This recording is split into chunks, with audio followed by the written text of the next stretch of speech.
Pela primeira vez na temporada, o Corinthians poderá contar com a capacidade máxima da Neoquímica Arena. O peso da Fiel será fundamental na sequência do campeonato. O Timão vai voltar a ter seu estádio totalmente aberto a fiel corintiano. Após pouco mais de 1 ano e 8 meses, enfim, a Casa Alvinegra vai estar liberada novamente para ser uma das principais armas do Corinthians contra seus adversários. Só quem já enfrentou o Timão com a arena lotada sabe o que isso representa. A última vez que a Fiel teve todo o estádio à disposição foi em fevereiro do ano passado. Na oportunidade, o Corinthians empatou com o Santo André por 1-1 pelo Campeonato Paulista. Vale lembrar que a arena, de forma parcial, já recebeu público nos 2 últimos jogos da equipe.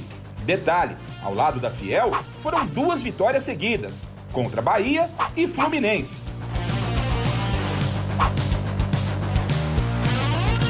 Além do apoio da torcida, que é fundamental, o Corinthians também comemora a volta da receita. E é fundamental. Com certeza, isso vai ajudar muito para que o clube diminua o rombo no caixa, que não é pequeno. Detalhes à parte, é a certeza de que quem for enfrentar o Timão como visitante a partir de agora, terá muito mais dificuldade pela frente. Quem garante isso é a Fiel Alvinegra. Casa cheia, hein? Bora lá então para a Neoquímica Arena. O Jonas Campos já está posicionado para falar com a gente. E parece que você tem boas notícias para a torcida do Timão e também para o Chico Lang, né, Jonas Campos? Uma grande noite para você, meu filho.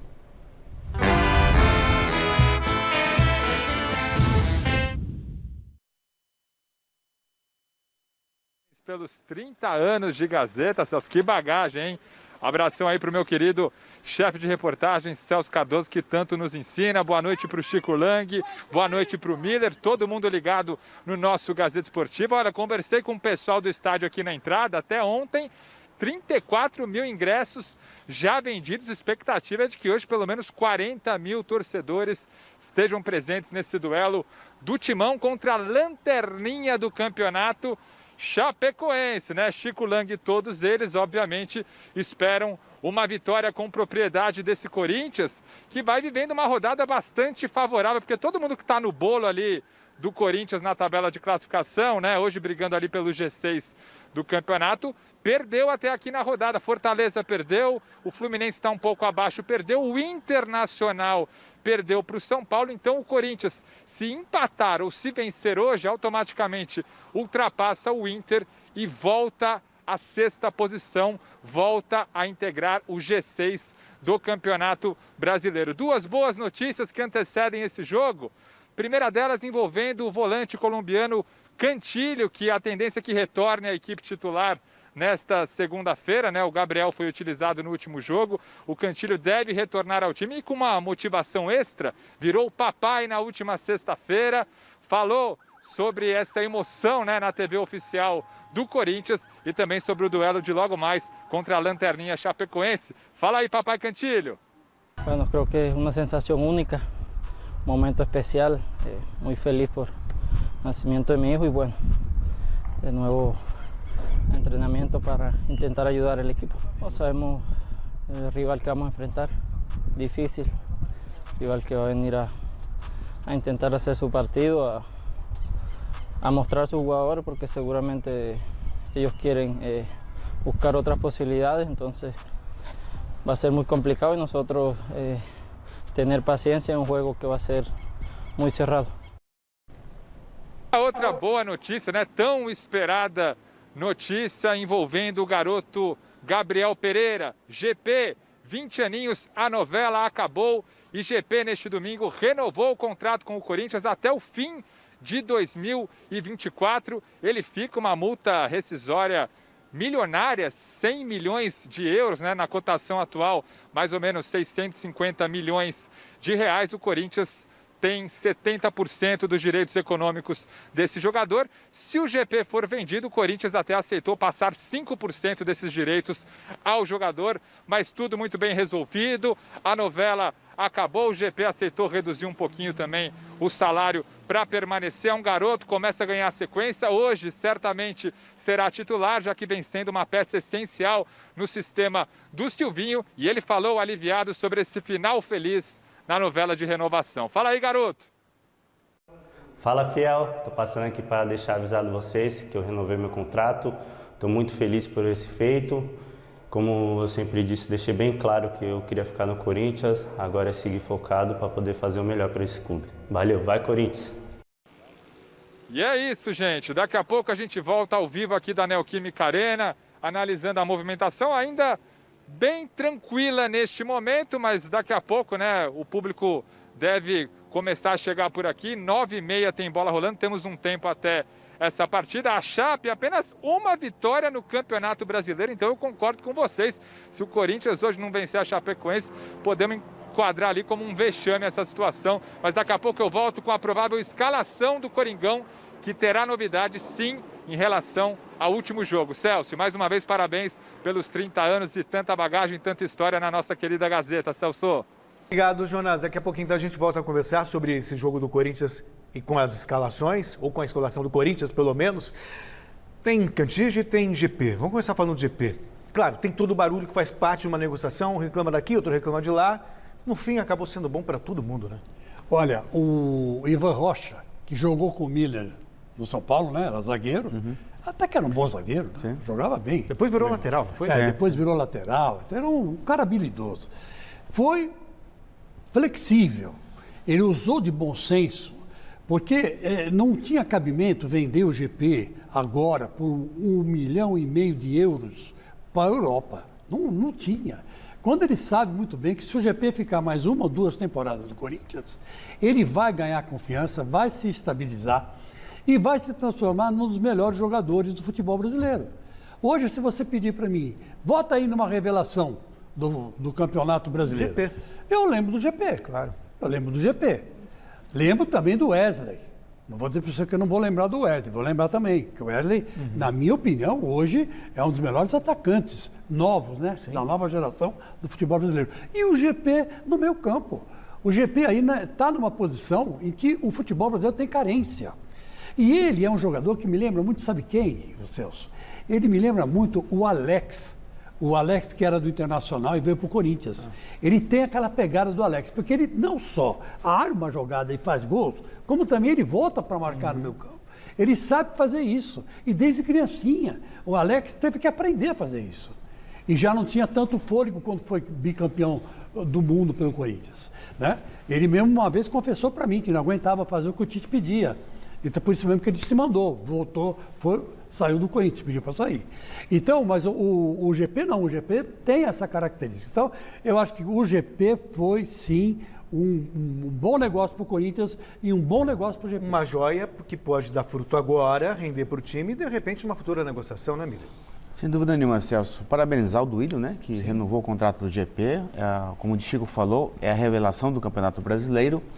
E tem um detalhe, Celso, só que eu queria destacar no GP, é o seguinte: poucos atacantes no futebol brasileiro, poucos, mas bem poucos mesmo, têm a objetividade que ele tem do mano a mano e driblar.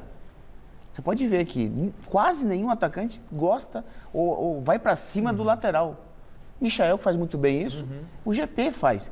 Quando o GP individualiza a sua jogada ali perto do gol do adversário, sempre é perigo para o adversário. Por quê? Porque ele tem velocidade e habilidade. E se a expectativa é um time fechado, Exatamente. É para quebrar a linha.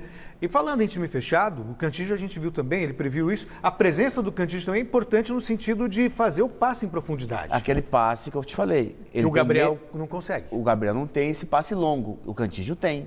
Porque ele é um jogador técnico, inteligente.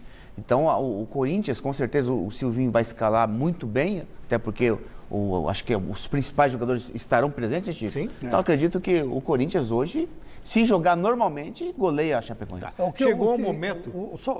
Chegou o momento mais esperado por você. Ah, é? Então, eu só queria lembrar uma coisa. Outro dia eu estava conversando com o Miller disso aí. Na época que o Miller jogava, o Miller tinha o Miller e o Silas, os dois. O Sidney. O Miller e o Sidney. Eles tinham um negócio de fazer o facão. Sim.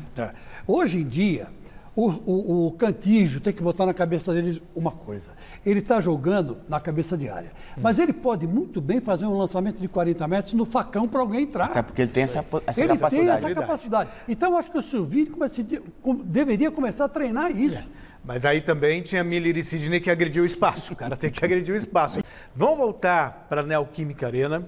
O Jonas está lá, vai conversar com a gente e vai dizer como o Silvinho deve montar o Corinthians para o jogo de logo mais contra a Lanterna Chapecoense. Diz aí para a gente, Jonas.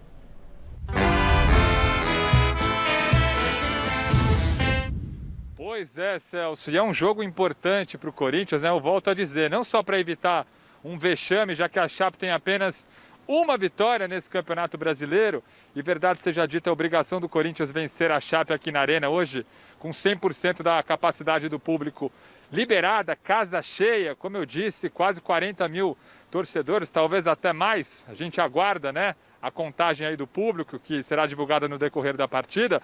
Mas o Corinthians, se vencer hoje, volta ao G6, passa o Internacional, chega a 44 pontos em caso de vitória e fica a 4 do Fortaleza, que é justamente o próximo adversário do Timão, aqui mesmo na Neoquímica Arena, no próximo sábado. Então seria importante uma vitória hoje, justamente para ir para esse duelo contra o Fortaleza, podendo encostar ainda mais na equipe do Fortaleza, que também faz uma grande campanha nesse Brasileirão.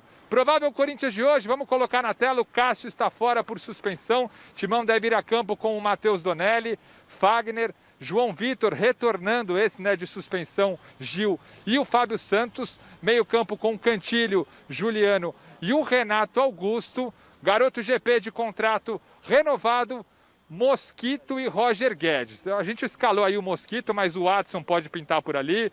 O próprio Vitinho, que foi opção contra o Internacional também. O próprio Jô pode entrar na referência com o Roger Guedes sendo deslocado para o lado esquerdo do ataque. O Silvinho tem algumas opções. Inclusive contra o Internacional, ele até testou o Renato Augusto ali jogando como falso 9. Colocou até o Duqueiroz no meio campo, pode ser uma opção também. Garoto que vem treinando bem, entrando bem nos jogos. Então o Silvinho tem muitas alternativas. A gente arriscou um time, né? Provável para enfrentar hoje a Chapecoense. Mas o técnico Silvinho tem alternativas tanto para o início quanto para o decorrer da partida. Lembrando que o William ainda segue no departamento médico fora de combate. Celso. Valeu, Jonas, muito obrigado. Tá, bom jogo aí para você na Arena Itaquera. A gente tem tempo, tá curto. Alguma suspeita de que o Corinthians não vença a Chapecoense? Vence ou não? Então, o Corinthians é craque em tropeçar em equipes pequenas. Tipo Chapecoense, né? Que já estão jogaram a toalha, já estão fora do campeonato. O Corinthians é muito caprichoso nesse sentido. Mas eu acho que tendo em campo o Renato Augusto, a coisa muda um pouco de figura. Porque o Renato Augusto, ele é um líder, né, dentro de campo. E ele está comandando o Corinthians nesses últimos tempos. Agora, se ele jogar de 9 é um desperdício, né? Também acho. Louco, né? Não. Vence, Miller. Vence o Corinthians. Para mim, 3-0. Mas Renato Augusto de 9 não, né? Não, absolutamente.